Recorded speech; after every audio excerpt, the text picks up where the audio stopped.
श्री घचसरा चकुकंद विष्णु, श्री घचसरा चकुकंद विष्णु, श्री घचसरा चकुकंद विष्णु, श्री घचसरा चकुकंद विष्णु, श्री घचसरा चकुकंद विष्णु, श्री घचसरा चकुकंद विष्णु। सोच रहे होंगे ये सर इतने लय में क्या गा रहे हैं। तो श्री घचसरा चकुकंद विष्णु, श्री घचसरा चकुकंद विष्णु। दोस्तों एक गुप्त वंशावली है। क्या है? एक गुप्त वंशावली। तो श्री घचसरा चकुकंद विष्णु, श्री घचसरा चकुकंद विष्णु, यानी गुप्त वंशावली श्री घचसरा चकुकंद विष्णु। तो श्री घचसरा चकुकंद विष्णु। तो गुप्त वंशावली यानी गुप्त वंश का संस्थापक श्री गुप्त था। कौन था? श्री गुप्त, जो 240 से 280 ईस्वी तक राज किया। तो श्री गुप्त का बेटा कौन था? घटोत्कच। एक महाभारत का घटोत्कच नहीं, जो भीम का बेटा था एगो घटोत्कच महाभारत में ना देखे होंगे आप लोग। तो वो घटोत्कच नहीं है, ये दूसरा घटोत्कच है जो श्री गुप्त का पुत्र है, बेटा है। श्री गुप्त का उत्तराधिकारी है घटोत्कच। 280 से 319 ईस्वी तक राज्य किया। अब इसका बेटा था चंद्रगुप्त प्रथम, जो 319 से 335 ईस्वी तक राज किया। और इसका बेटा था समुद्रगुप्त, जिसे भारत का क्या कहा जाता है? नेपोलियन। भारत का नेपोलियन कौन था?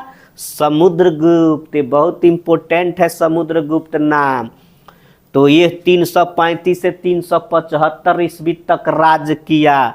और उसका बेटा था रामगुप्त। 375 से 375 अयोग्य शासक था, इसलिए ज़्यादा दिन तक राज नहीं कर पाया।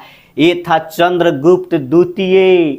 चंद्रगुप्त द्वितीय जो 375 से 415 ईस्वी तक राज्य किया। कौन? चंद्रगुप्त द्वितीय, जिसे विक्रमादित्य के नाम से भी जाना जाता है। बहुत बार प्रश्न पूछा गया है। और इसी चंद्रगुप्त द्वितीय के शासन काल में फाहियान जो है भारत आया था। तो किसके काल में कौन आया था?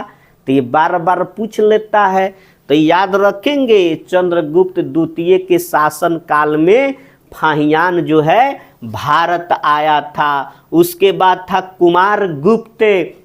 कुमारगुप्त यहाँ देखिए, कुमारगुप्त 415 से 455 ईस्वी तक।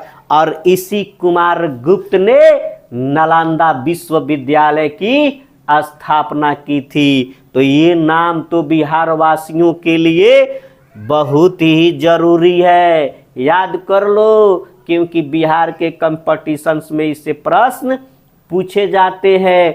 नालंदा बिहार यानी महाविश्वविद्यालय, नालंदा विश्वविद्यालय की स्थापना किसने करवाई थी? तो इसी कुमार गुप्त ने कराई थी। उसके बाद स्कंदगुप्त, और गुप्त वंश का अंतिम शासक विष्णुगुप्त था। तो इसीलिए मैंने बोल दिया था, सबका पहला पहला अक्षर उठा लिया था।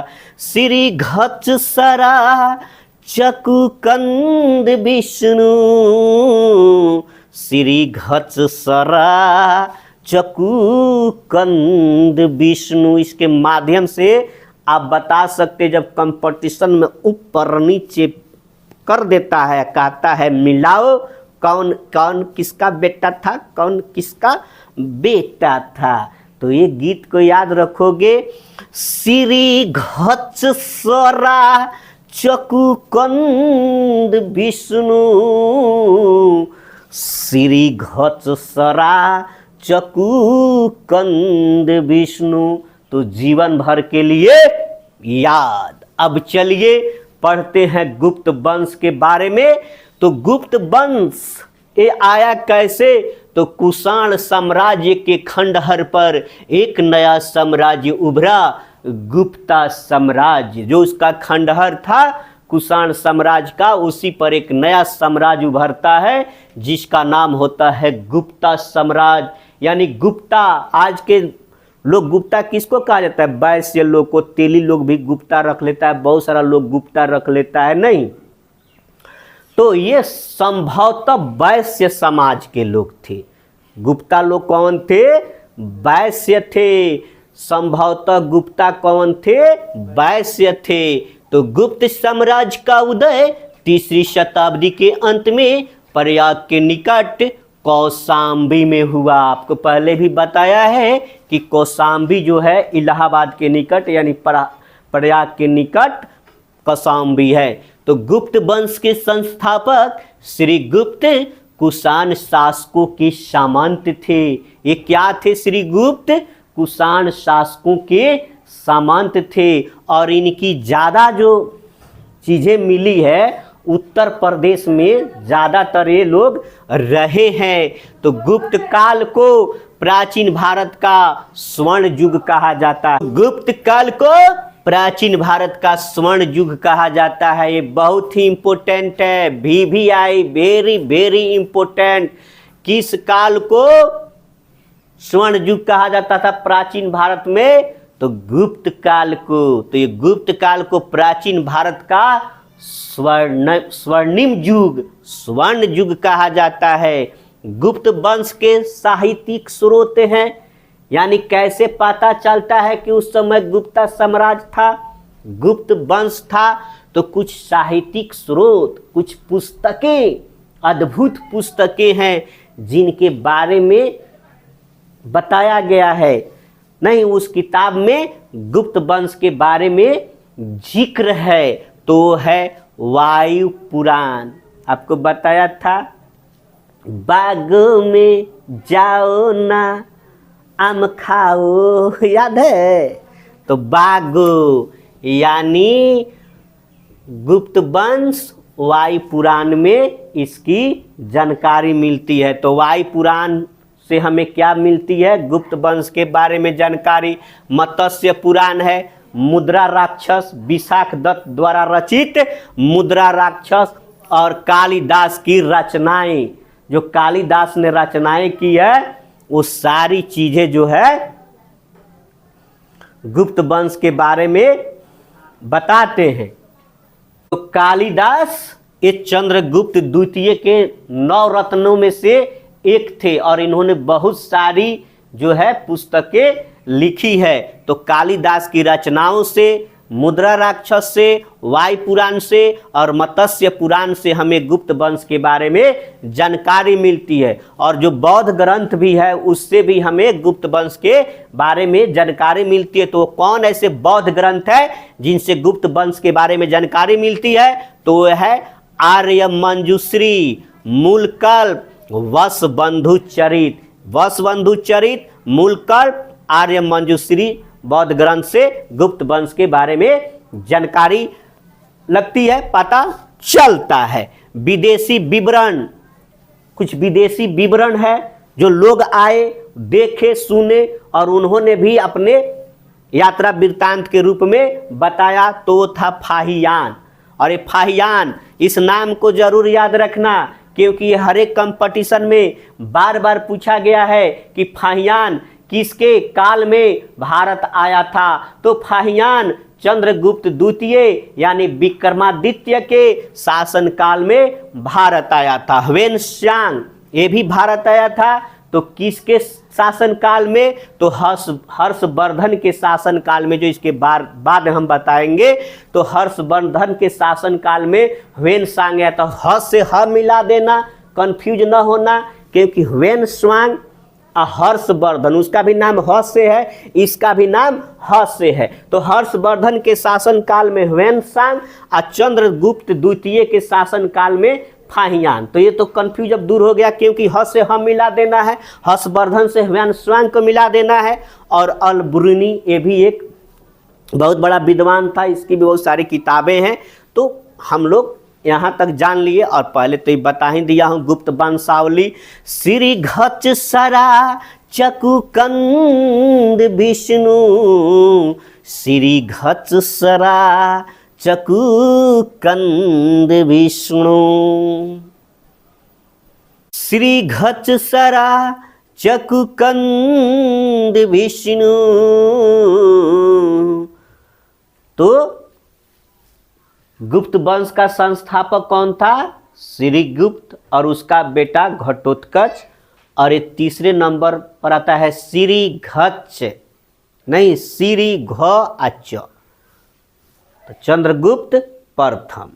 तो इसके बारे में कुछ मैंने श्रीगुप्त और घटोत्कच के कुछ उतनी उपलब्धियां नहीं है। तो अब हम लोग पढ़ते हैं थोड़ा सा चंद्रगुप्त प्रथम के कुछ उपलब्धि है। जो उपलब्धि क्या है, ये लिच्छवी की राजकुमारी देवी से जो है विवाह किया, कुमार देवी या कुमारी देवी जो भी कहिए, उससे ये विवाह किया। ये आप जानते हैं कि ये लिच्छवी क्या था? गणराज्य था। और भारत का पहला गणराज्य लिच्छवी गणराज्य नहीं, यही था ना। और इन्होंने क्या किया? गुप्त संवत की शुरुआत की। तो हम लोग शक संवत, उधर विक्रम संवत, एक नया संवत क्या आ गया? गुप्त संवत। तो गुप्त संवत ये 319 में शुरुआत की किसने? चंद्रगुप्त प्रथम ने। चंद्रगुप्त प्रथम ने क्या किया कि गुप्त संवत की शुरुआत की। तो गुप्त संवत की शुरुआत कब हुई? 319 से 320 में, यानी 319 से शुरुआत हो गई किसकी? गुप्त संवत की। और आपको मैंने पीछे बताया था कि 78 ईस्वी में कनिष्क ने शक संवत की शुरुआत की। और 57 ईसा पूर्व को क्या कहा जाता है? विक्रम संवत। तो 57 ईस्वी से पहले 57 ईसा पूर्व हो गया आपका विक्रम संवत। जो सन ईस्वी नहीं आया था उसके 57 वर्ष पहले। और ईस्वी आने के बाद 78 ईस्वी में आपको हो गया शक संवत। याद रखेंगे संवत को। अब एक नया संवत आ गया गुप्त संवत, जो कि चालू हो गया 319 में। और इसकी शुरुआत किसने की? चंद्रगुप्त प्रथम ने। और शक संवत जब कनिष्क का राज्याभिषेक हुआ तब से क्या हो गया? चलना चालू हो गया शक संवत। ठीक है, अब आइए पढ़ लेते हैं श्रीघच सरा। स आ गया, यानी समुद्रगुप्त। और र से रामगुप्त हो जाएगा, बाद में पढ़ेंगे। तो समुद्रगुप्त के बारे में, तो इन्होंने राजपाट कब से चालू किया? 335 से 375 ईस्वी तक इनका राजपाट चला। और ये बहुत, मैंने पहले भी बताया था कि बहुत ही इम्पोर्टेंट नेम है एंशिएंट हिस्ट्री में समुद्रगुप्त। सबसे पहले तो भारत का नेपोलियन, ये बहुत बार पूछा गया है। भारत का नेपोलियन वेरी वेरी इंपॉर्टेंट, हजारों बार, सैकड़ों बार, हर एक कंपटीशंस में भारत का नेपोलियन किसको कहा जाता है? तो समुद्रगुप्त को कहा जाता है। क्यों कहा जाता है भारत का नेपोलियन? क्योंकि समुद्रगुप्त ने आर्यावर्त के 9 शासकों तथा दक्षिणावर्त के 12 शासकों को पराजित कर दिया था। तभी से इनको क्या कहा जाता है? भारत का नेपोलियन। ये आर्यावर्त का मतलब क्या होता है? तो प्राचीन भारत का नाम भी है आर्यावर्त। भारतवर्ष, भारत खंडे, जम्बू द्वीपे, पंडित जी लोग पढ़ाते हुए सुनते होंगे। आर्यावर्त यानी उत्तर भारत। आर्यावर्त का मतलब क्या है यहाँ पर? उत्तर भारत, यानी उत्तरी भारत के 9 शासकों को और दक्षिण यानी दक्षिण भारत के 12 शासकों को पराजित कर दिया था। किसने? समुद्रगुप्त ने। इसलिए इन्हें क्या कहा जाता है? भारत का नेपोलियन। भारत का नेपोलियन किसको कहा जाता है? समुद्रगुप्त को कहा जाता है। और ये समुद्रगुप्त विष्णु का उपासक था। किसकी भक्ति करता था? तो विष्णु भगवान की। कृष्ण का भक्त था, विष्णु का भक्त था। कौन? समुद्रगुप्त। कौन? समुद्रगुप्त विष्णु का उपासक था समुद्रगुप्त। और इन्होंने जो उपाधि धारण की थी, इनको क्या क्या उपाधियां मिली है? नहीं तो अश्वमेध करता यानी अश्वमेध यज्ञ करने वाला, कविराज, जो कवियों का राजा हो उसको क्या कहते हैं? कविराज। और विक्रमक, विक्रमक भी कहा जाता है। किसको? समुद्रगुप्त को। समुद्रगुप्त के दरबारी कवि थे, वेरी वेरी इंपोर्टेंट। दरबारी कवि कहो, राज कवि कहो, कौन थे? हरिसेन। कौन थे? हरिसेन। याद रखेंगे, बहुत भी आई है। समुद्रगुप्त के दरबारी कवि हरिसेन थे। और हरिसेन ने प्रयाग प्रशस्ति लिखा। क्या लिखा? प्रयाग प्रशस्ति। हरिसेन ने क्या लिखा है बच्चों? प्रयाग प्रशस्ति। और इस प्रयाग प्रशस्ति को कहाँ लिखा? तो आप जानते हैं कि प्रयाग में एगो अशोक के अभिलेख था, अभिलेखीय स्तंभ था। उसी स्तंभ पर ये जाकर लिख दिए क्या? प्रयाग प्रशस्ति। ठीक है। और माता कुमार देवी और पिता जो थे चंद्रगुप्त प्रथम थे। इसीलिए समुद्रगुप्त अपने आप को लिच्छवी दौहित्र कहता था, क्योंकि उनकी माता जो लिच्छवी की थी कुमार देवी, तो समुद्रगुप्त अपने आप को लिच्छवी दौहित्र कहता था। तो कौन शासक अपने आप को लिच्छवी दौहित्र कहता था? तो समुद्रगुप्त अपने आप को लिच्छवी दौहित्र कहता था। समुद्रगुप्त संगीत प्रेमी था। इसको संगीत बहुत अच्छी लगती थी। इसे मुझे भी संगीत बहुत अच्छा लगता है। I am fond of music. मुझे संगीत का शौक है। तो उसी तरह समुद्रगुप्त भी क्या था? संगीत का शौकीन था। I am fond of music. I am fond of music. मैं संगीत का शौकीन हूँ, मैं संगीत का प्रेमी हूँ। तो ये भी था संगीत का प्रेमी। क्योंकि इस कैसे पता चलता है कि ये संगीत का प्रेमी था? मेरे संगीत का प्रेमी मैं कैसे हूँ आप पता लगा सकते हैं, क्योंकि मैं जो भी पढ़ाता हूँ संगीत में ही पढ़ाता हूँ, गीत गा गा कर ही पढ़ाता हूँ। तो आप लोग तो जान ही गए होंगे कि मैं संगीत प्रेमी हूँ। I am fond of music. लेकिन ये समुद्रगुप्त कैसे संगीत प्रेमी था? तो इसके शासन काल में जो सिक्के चलाए गए थे उस पर ये बंदा क्या करता है?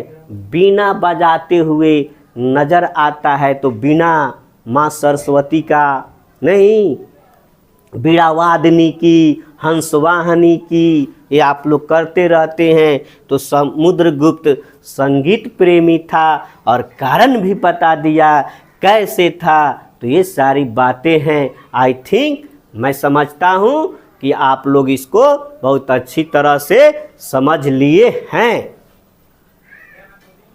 रामगुप्त, ये 375 से 375, इसका कोई इतिहास नहीं मिलता है। यह अयोग्य शासक था। अयोग्य ही नहीं, एक कायर था। और हम क्या कहें, हमारे पास इसके लिए शब्द भी नहीं है। मैं उतना नीचे स्तर पर नहीं जाना चाहता हूँ, नहीं तो इसके लिए मैं बहुत, मैंने क्या कहें, बड़ा शब्द इस्तेमाल करता, लेकिन मैं नहीं करना चाहता हूँ। ये क्या था? रामगुप्त अयोग्य था और उस समय शक शासक भी थे, और शक शासकों ने इसको क्या कर दिया, पराजित कर दिया। और ये बोकवा, उस समय हम क्या कहे इसको, इसने क्या किया कि अपनी पत्नी ध्रुव देवी को ही शक शासकों को सौंप दिया। कहा ले जाओ हमारी मेहरारू को, है बोका, मेहरारुए के दे दिया, ये ना कहे हमको मुंगा दो मार दो। चल लड़ता कायर था ये। तो ये अपनी मेहरारू यानी अपनी पत्नी को किसको सौंप दिया, शक शासकों के अधीन कर दिया। और शक शासक ये ध्रुव देवी थी, बहुत अति सुंदर थी, इस पर ये सब मोहित हो गया था, सब शायद मांग ही लिया होगा कि हमको ध्रुव देवी को दे दो। आई बोकवा क्या किया, 3 तोड़कवा लगवा लाठी चनन काठी रघुआ, ई क्या कर दिया, ध्रुव देवी को सौंप दिया। ये चंद्रगुप्त को तनिक भी नीमन नहीं लगा, तन को अच्छा नहीं लगा चंद्रगुप्त द्वितीय को। ई क्या किया कि ध्रुव देवी का भेष बना लिया, ये भी मेहरारू खानी बन गया, और शक के शिविर में शक जो थे लोग, जो राजा था शक राजा के शिविर में घुस गया और जाकर उसको मार दिया। कौन, चंद्रगुप्त द्वितीय मार दिया, और वहाँ से आके हिंकरों के खत्म कर देता, रामगुप्त के भी जा बोका तू नहीं, इंकरों के हत्या कर दिलक, उन्हें जन ध्रुव देवी के ले गई रहे उनको के मुंगा दिलक, आ फिर आके ध्रुव देवी से ब्याह कर लिया। तब अब इसका चंद्रगुप्त द्वितीय का शासनकाल स्टार्ट होता है। कहानी इस तरह थी। तो चंद्रगुप्त द्वितीय का शासनकाल कैसे प्रारंभ हुआ, तो मैंने सारी कहानी आपको बता दी, आप जीवन में कभी भी नहीं भूल सकते हैं, ठीक है। तो आइए अब हम लोग जान लेते हैं चंद्रगुप्त द्वितीय के बारे में। तो चंद्रगुप्त द्वितीय ने मालवा और गुजरात के शक शासकों को पराजित किया और शक शासकों के उपलक्ष्य में विक्रमादित्य की उपाधि धारण की। तो मैंने पहले ही बताया कि चंद्रगुप्त द्वितीय को विक्रमादित्य के नाम से भी जाना जाता है। तो किसकी उपाधि धारण की, विक्रमादित्य की। चंद्रगुप्त द्वितीय गुप्त साम्राज्य का पहला शासक था जिसने चांदी के सिक्के चलाए। तो चांदी के सिक्का चलवाने वाला गुप्त साम्राज्य का पहला शासक कौन था, तो चंद्रगुप्त द्वितीय।